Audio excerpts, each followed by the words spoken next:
Hi, welcome back to my YouTube channel. Signing off ಪ್ರೀತಿಯ ಭೂಮಿಕಾ ರಾಮಣ್ಣ. ಇವತ್ತು ಮಾತಾಡಬೇಕಾಗಿರೋ ಒಂದು ಟಾಪಿಕ್ ಕಂಟೆಂಟ್ ಏನಂದರೆ, ಲೈಫ್ ಈಸ್ ಅನ್ಪ್ರಿಡಿಕ್ಟಬಲ್. ಜೀವನ ಒಂದು ಅನಿಶ್ಚಿತ. ನಾವು ಅಂದ್ಕೊಂಡಲೇ ಇರೋದೇ ಆಗೋದು. ಯಾವಾಗಲೂ ಅಷ್ಟೇ, ನಾವು ಏನು ಊಹೆ ಮಾಡಿರ್ತೀವೋ ಅದ್ರ ಆಪೋಸಿಟೇ ಯಾವಾಗಲೂ ಆಗೋದು. So life is very unpredictable.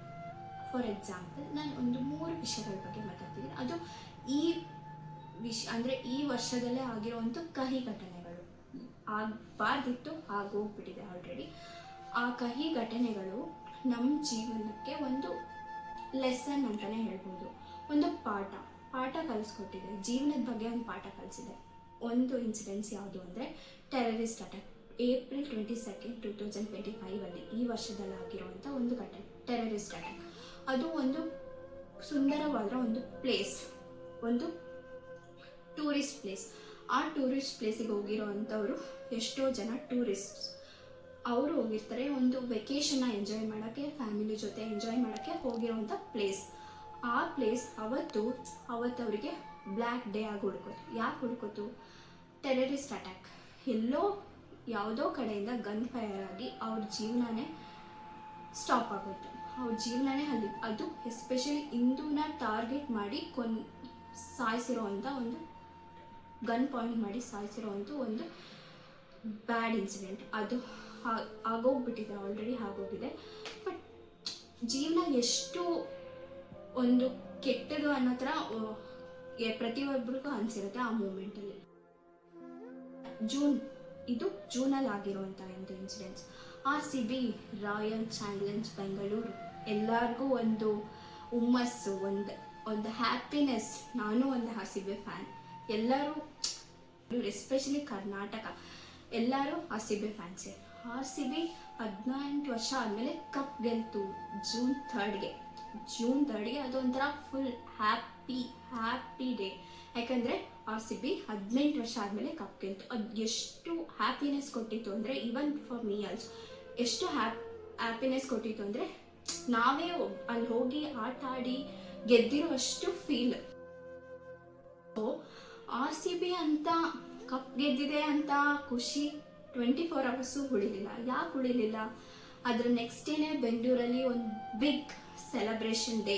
RCB ಗೆದ್ದಿದೆ ಅನ್ನೋ ಖುಷಿಗೆ ಬಿಗ್ ಸೆಲೆಬ್ರೇಷನ್ ಡೇ ಅಂತ ಎಲ್ಲ ಹೋಗಿ ಪೊಲಿಟಿಷಿಯನ್ಸ್ ಎಲ್ಲ ಪ್ಲೇಯರ್ಸ್ನೆಲ್ಲ ಕರೆಸಿ ಸೆಲೆಬ್ರೇಟ್ ಮಾಡಬೇಕು ಅಂತ ತೀರ್ಮಾನ ಮಾಡ್ತಾರೆ. ಪ್ಲೇಯರ್ಸು ಬಂದು ಸೆಲೆಬ್ರೇಷನ್ ಮಾಡಿದ್ವಿ, ಕಪ್ ನೋಡಿದ್ವಿ ಅನ್ನೋ ಒಂದು ಮೂಮೆಂಟಲ್ಲೇ ಇದೊಂದು ವಿಷಯ.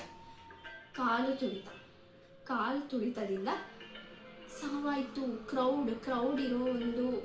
ಕ್ರೌಡ್ ಸೃಷ್ಟಿಯಾಗಿದ್ದರಿಂದ, ತುಂಬ ಜನ ಸೇರಿದ್ರಿಂದ ಸಾವಾಯಿತು.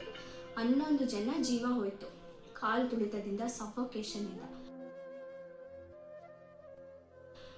ಯಾರಿಗಾದ್ರೂ ಊಹೆ ಆಯ್ತಾ?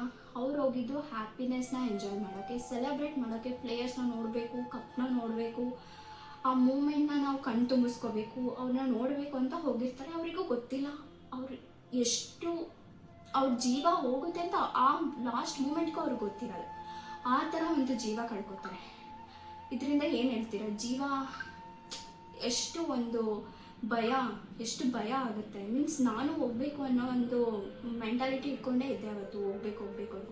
ಬಟ್ ಇದೆಲ್ಲ ಕೇಳಿದಾಗ RCB ಕಪ್ ಮುಂದಿನ ವರ್ಷನೂ ಗೆಲ್ಬೋದಿತ್ತೇನೋ, ಬಟ್ ಜೀವ ಮತ್ತೆ ವಾಪಸ್ ಬರೋಕ್ಕೆ ಸಾಧ್ಯ ಇಲ್ಲ. ಅಷ್ಟು 11 ಜನ ಜೀವ ಎಷ್ಟು ಇಂಪಾರ್ಟೆಂಟ್, ಎಷ್ಟು ಅವ್ರವ್ರ ಫ್ಯಾಮಿಲಿ ಎಷ್ಟು ನೋಡ್ಕೊಟ್ಟಿರ್ತಾರೆ ಹೇಳಿ. ಅದು ಜೀವನ ಎಷ್ಟು ರಿವರ್ಸ್ ಆಗಿ ತಗೊಳುತ್ತೆ ಅಂತ ಅವತ್ತು ಗೊತ್ತಾಯ್ತು. ಎಲ್ಲ ಆದಮೇಲೆ ನೆಕ್ಸ್ಟ್ ಆಗಿದ್ದು ಜೂನ್ 12 ಆಗಿರೋದೊಂದು ಅಹಮದಾಬಾದಲ್ಲಿ ಫ್ಲೈಟ್ ಕ್ರ್ಯಾಶ್. ಆ ಫ್ಲೈಟ್ ಕ್ರ್ಯಾಶಿಂದ 242 ಜನ ಸತ್ತೋಗ್ತಾರೆ. ಮೀನ್ಸ್ ಅವರಿಗೂ ಗೊತ್ತಿರಲ್ಲ ನಾವು ಸಾಯ್ತಿದ್ದೀವಿ ಅಂತ. ಎಷ್ಟೋ ಜನ ಪಾಪ 242 ಜನ ಒಬ್ರೊಬ್ರಿಗೆ ಒಂದೊಂದು ಕನಸು. ಮೀನ್ಸ್ ನಾವು vacation purpose, working purpose, trip purpose, ಒಬ್ರೊಬ್ರು ಒಂದೊಂದು ಕಾರಣಗಳಿಟ್ಕೊಂಡೆ ಲಂಡನ್ಗೆ ಹೋಗಬೇಕು ಅಂತ ಪ್ಲ್ಯಾನ್ ಮಾಡ್ಕೊಂಡಿರ್ತಾರೆ. ಅದಕ್ಕೋಸ್ಕರ ಮುಂಚೆ ಎಷ್ಟೋ ವೀಸಾ, ಪಾಸ್ಪೋರ್ಟ್, ಅದು ಇದು ಅಂತ ತುಂಬ ಸ್ಟ್ರಗಲ್ ಮಾಡಿರ್ತಾರೆ. ಆ ಪ್ಲೇಸಿಗೆ ಹೋಗಬೇಕು ಅಂದರೆ ಎಷ್ಟು ಕಷ್ಟ ಇರುತ್ತೆ. ಒಂದು ಔಟ್ ಆಫ್ ಕಂಟ್ರಿಗೆ ಹೋಗಬೇಕು ಅಂದರೆ ಅಷ್ಟು ಈಸಿ ಅಲ್ಲ. ಅಷ್ಟೆಲ್ಲ ಸ್ಟ್ರಗಲ್ ಪಡ್ಕೊಂಡು ಅವ್ರು ಹೊರಟಿರ್ತಾರೆ. ಅವತ್ತು ಡೇ ಫೈನಲ್ ಡೇ ನಾವು ಹೋಗ್ತಾ ಇದ್ದೀವಿ ಅನ್ನೋ ಒಂದು ಖುಷಿ ಅವರಿಗೆ, ಎಕ್ಸೈಟ್ಮೆಂಟಲ್ಲಿ ಹೊರಟಿರ್ತಾರೆ. ಬಟ್ ಅಲ್ಲಾಗಿದ್ದೇನು, ಫ್ಲೈಟ್ ಕ್ರ್ಯಾಶ್. ಆ ಇನ್ಸಿಡೆಂಟ್ಸ್ ಅವರಿಗೂ ಗೊತ್ತಿರಲಿಲ್ಲ, ಫ್ಲೈಟಲ್ಲಿ ಕುತ್ಕೊಂಡಿರೋರಿಗೂ ಗೊತ್ತಿರಲಿಲ್ಲ ನಾವು ಸಾಯ್ತಾ ಇದ್ದೀವಿ ಅಂತ.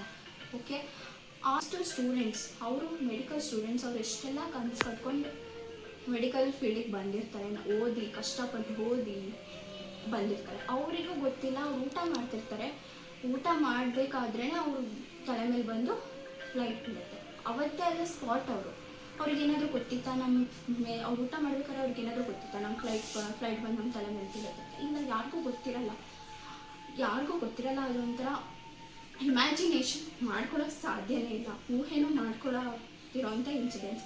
ಈ 3 ಇನ್ಸಿಡೆಂಟ್ಸಿಂದ ನೀವೇನು ಲೆಸನ್ ಕಲ್ತ್ರಿ ಅಂದರೆ, ಜೀವ ಎಷ್ಟು ಮುಖ್ಯ. ಆ ಜೀವ ಇದ್ದರೆ ನಾವು ಏನು ಬೇಕಾದರೂ ಮಾಡ್ಬೋದು. ಅದೇ ಜೀವ ಇಲ್ಲ ಅಂದರೆ ನಾವು ಏನೂ ಮಾಡೋಕ್ಕಾಗಲ್ಲ. ಎಸ್ಪೆಷಲಿ ಇವಾಗ ನಾವು ಇಷ್ಟು ಮಾಡಬೇಕು ಅಂತ ಮಾಡ್ಕೊಂಡಿರ್ತೀವಿ, ಆ ಜೀವನ ಆ ಪ್ಲ್ಯಾನ್ ಪ್ರಕಾರ ಆಗಲ್ಲ. ಇವಾಗ ಅಷ್ಟೊಂದು ಜನ ಸತ್ತೋದ್ರಲ್ಲ, ಅವ್ರಿಗೆ ಏನಾದರೂ ಗೊತ್ತಿತ್ತು, ಅವ್ರು ಎಷ್ಟೋ ಪ್ಲ್ಯಾನ್ ಮಾಡ್ಕೊಂಡಿರ್ತಾರೆ, ಬಟ್ ಅವ್ರಿಗೂ ಗೊತ್ತಿಲ್ಲ. ಸೊ ಯಾವುದೇ ಆಗಲಿ ಆ ಮೂಮೆಂಟಿಗೆ ಬದುಕಿ. ಈ ಮೆಸೇಜ್ ಏನು ಅಂದರೆ, ಜೀವನದಲ್ಲಿ ಏನೋ ಆಗಿಬಿಡುತ್ತೆ, ನಾನು ಅವ್ರು ಬದುಕಬೇಕು, ನಾಳೆ ಅದೇನಾಗುತ್ತೋ, ನಾಡದ್ದೇನಾಗುತ್ತೋ, ನಾನು ಅದು ಮಾಡಬೇಕಿತ್ತು, ನಂಗೆ ಜಾಬ್ ಸಿಕ್ಕಿಲ್ಲ, ಸೋ ಮೆನಿ ಥಿಂಗ್ಸ್ ಅಂದರೆ ಏನೇನೋ ಇಟ್ಕೊಂಡು ಕೊರಗ್ತಾ ಇರ್ತೀರ. ಸೊ ಆ ಮೂಮೆಂಟ್ಗೆ ಬದುಕಿ, ಆ ಮೂಮೆಂಟಲ್ಲಿ ಖುಷಿಯಾಗಿರಿ, ಹ್ಯಾಪಿಯಾಗಿರಿ, ಖುಷಿಯಾಗಿರಿ ಅಷ್ಟೇ. ಯಾವಾಗಲೂ ಏನೋ ಆಗಿದೆ ಅನ್ನೋ ಥರ ತಲೆ ಮೇಲೆ ಹೊತ್ಕೊಂಡು ಕುತ್ಕೊಳ್ಳೋಕ್ಕೆ ಹೋಗಬೇಡಿ. ನೆಕ್ಸ್ಟ್, ನಿಮಗೇನಾದರೂ ಮಾಡಬೇಕು ಅಂತ ಒಂದು ಗೋಲ್, ಆಸೆ ಇದ್ದರೆ ಅವತ್ತೇ ಮಾಡಿಬಿಡಿ, ಆ ಮೂಮೆಂಟಿಗೆ ಮಾಡಿಬಿಡಿ. ನಾಳೆ ನಾಡಿದ್ದು ಆಚೆ ನಾಡಿದ್ದು ಅಂತ ಯಾವತ್ತೂ ನೀವು ಪ್ಲ್ಯಾನ್ ಮಾಡ್ಕೋಬೇಡಿ, ಆ ಮೂಮೆಂಟಿಗೆ ಮಾಡೋದು ಕಲೀರಿ. ಸೊ ಇದೇ ಮೆಸೇಜ್ ನಾನು ಕೊಡಬೇಕಂತ ಇಷ್ಟಪಡ್ತಿರೋದು. Thank you so much. ಇದೇ ಥರ ಅಪ್ಕಮಿಂಗ್ ವೀಡಿಯೋಸ್ ಬೇಕು ಅಂದರೆ please do subscribe my YouTube channel. ಬೆಲ್ಲೈಕನ್ನ ಕ್ಲಿಕ್ ಮಾಡಿ. ಯಾರಾದರೂ ಹೊಸದಾಗಿ ಯೂಟ್ಯೂಬ್ ಚಾನಲ್ನ ನೋಡ್ತಾ ಇದ್ದರೆ ಪ್ಲೀಸ್ ಬೆಲ್ಲೈಕನ್ನ ಕ್ಲಿಕ್ ಮಾಡಿ. ನನ್ನ ಎಲ್ಲ ಅಪ್ಕಮಿಂಗ್ ವೀಡಿಯೋಸು ಬರುತ್ತೆ. Please do subscribe. ಏನಾದರೂ ಮಿಸ್ಟೇಕ್ಸ್ ಇದ್ದರೆ ಪ್ಲೀಸ್ ಕಮೆಂಟ್ ಬಾಕ್ಸಲ್ಲಿ ತಿಳಿಸಿ. ನನ್ನ ಮಿಸ್ಟೇಕ್ಸ್ನ ತಿದ್ಕೋತೀನಿ, ಮತ್ತು ಅದೇ ಥರ ವೀಡಿಯೋಸ್ ಮಾಡೋಕ್ಕೆ ಟ್ರೈ ಮಾಡ್ತೀನಿ. Thank you so much. Thank you.